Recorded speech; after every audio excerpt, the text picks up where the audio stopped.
Welcome.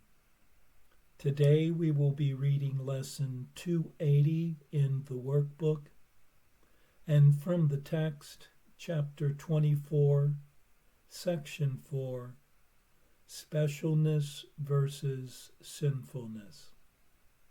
And now for lesson 280.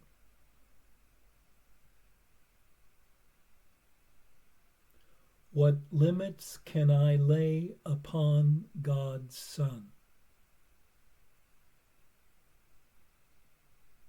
whom God created limitless, is free? I can invent imprisonment for him, but only in illusions, not in truth. No thought of God has left its Father's mind. No thought of God is limited at all. No thought of God but is forever pure. Can I lay limits on the Son of God, whose Father willed that he be limitless, and like himself in freedom and in love?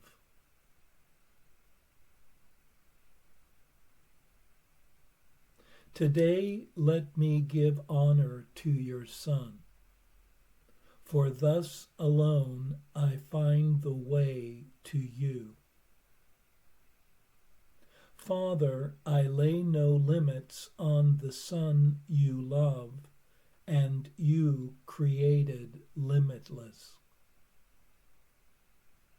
The honor that I give to him is yours, and what is yours belongs to me as well.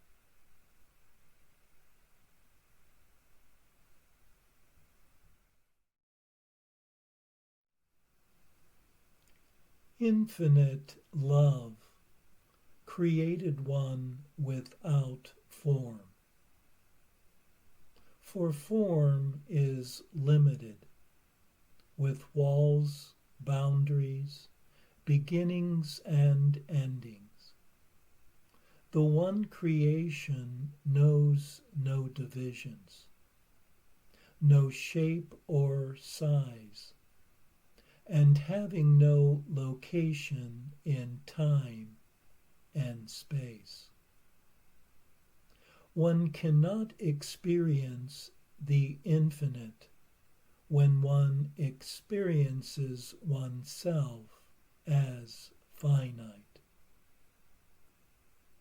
One can encounter only infinite love by knowing one's own unlimited nature. In this present moment, which is untouched by past or future, is one's freedom from all limits. For freedom is now, and the ever-extending here, which is everywhere, and which surrounds one wherever one is one's infinite loving home. For unlimited love can only create and extend in its own likeness, being boundless, free, and forever.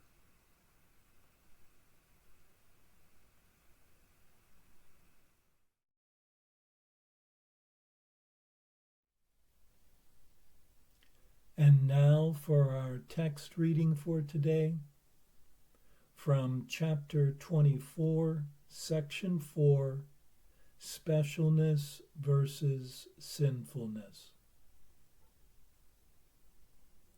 Specialness is a lack of trust, in anyone except yourself.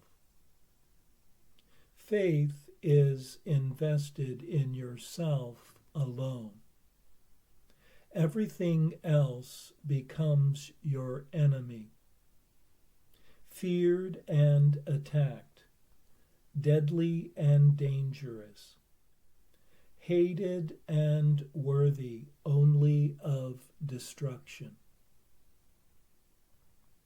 Whatever gentleness it offers is but deception, but its hate is real.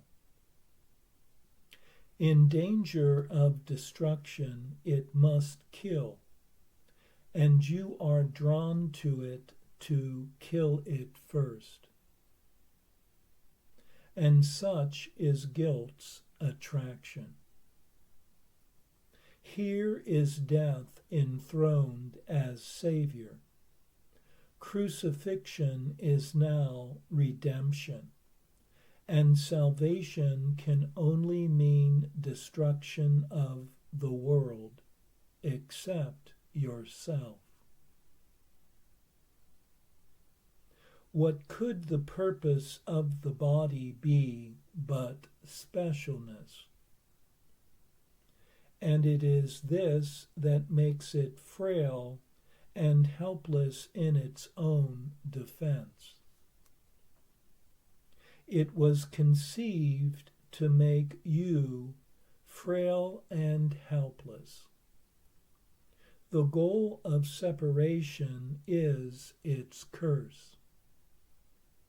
Yet bodies have no goal. Purpose is of the mind, and minds can change as they desire. What they are and all their attributes they cannot change.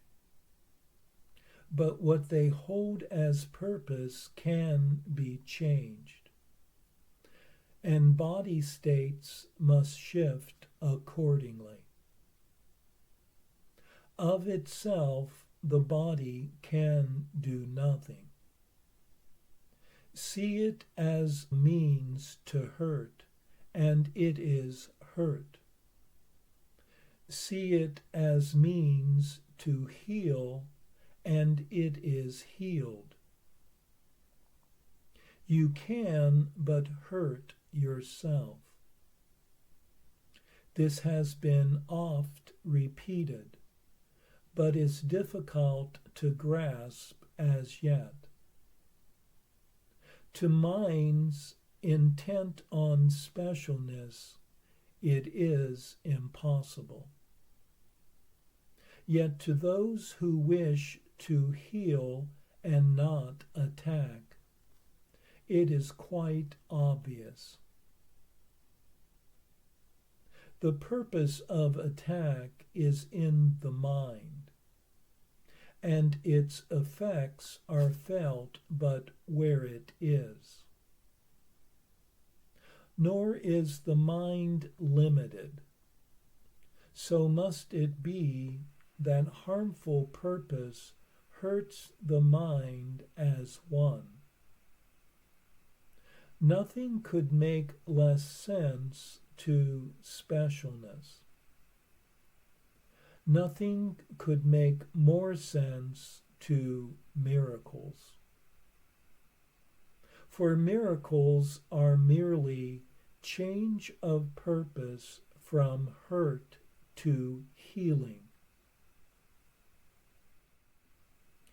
This shift in purpose does endanger specialness, but only in the sense that all illusions are threatened by the truth. They will not stand before it. Yet what comfort has ever been in them, that you would keep the gift your Father asked from him and give it there instead. Given to him the universe is yours. Offered to them, no gifts can be returned. What you have given specialness has left you bankrupt, and your treasure house barren and empty, with an open door inviting everything that would disturb your peace to enter and destroy. Earlier I said, consider not the means by which salvation is attained, nor how to reach it. But do consider, and consider well, whether it is your wish that you might see your brother sinless. To specialness the answer must be no. A sinless brother is its enemy, while sin, if it were possible, would be its friend. Your brother's sin would justify itself and give it meaning that the truth denies. All that is real proclaims his sinlessness. All that is false proclaims his sins as real. If he is sinful, then is your reality not real, but just a dream of specialness that lasts an instant, crumbling into dust. Do not defend this senseless dream, in which God is bereft of what he loves, and you remain beyond salvation. Only this is certain in this shifting world, that has no meaning in reality. When peace is not with you entirely, and when you suffer pain of any kind, you have beheld some sin within your brother, and have rejoiced at what you thought was there. Your specialness seems safe because of it, and thus you saved what you appointed to be your Savior, and crucified the one whom God has given you instead. So are you bound with him, for you are one. And so is specialness his enemy, and yours as well.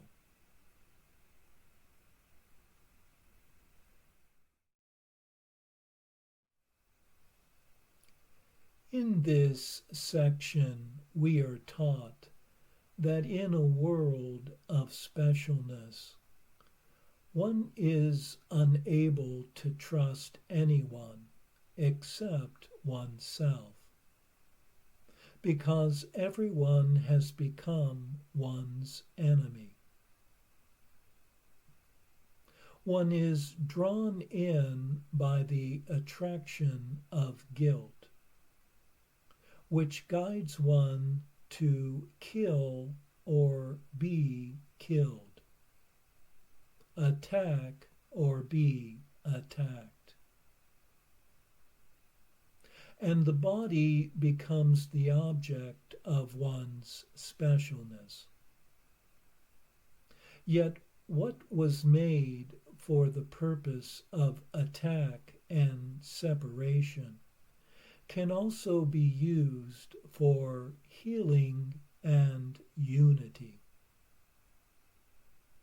In the desire to see the other's innocence, does one's perceptions become aligned with truth and peace.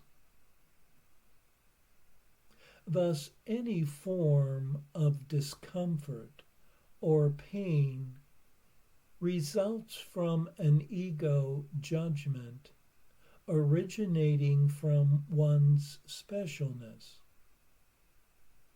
For one can only attack oneself, because the attack thought one directed toward another has not really left its source in one's own mind.